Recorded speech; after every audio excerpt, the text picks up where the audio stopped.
Good morning! Tara, punta tayo ng Puerto Galera.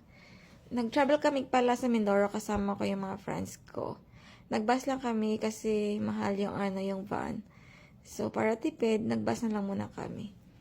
Tapos ito, dumating na kami sa terminal ng Batangas papuntang Mindoro. Kumain muna kami para hindi kami magutom. Kasi yung biyahe namin from Manila is 2 hours. Tapos yung fast crab more than 1 hour. Ang ganda ng fast crab na sinakyan namin bago siya. Alam mo dati, bangkal yung sinasakyan dito.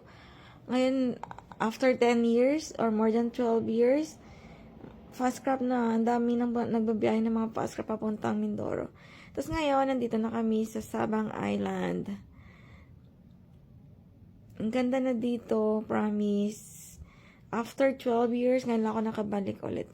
Tapos ito yung hotel na tinuluyan namin, Tropicana Resort. Ang laki ng room. Tapos 3 yung bed sa loob. Tapos nakuha lang siya namin ng mga 19 peso ata. Kasi yung friend ko nag-reserve, so hindi ko alam kung magkano yung exact na amount. Tapos ito mag-swimming kami. Yan, ang ganda. Parang siyang castle. Parang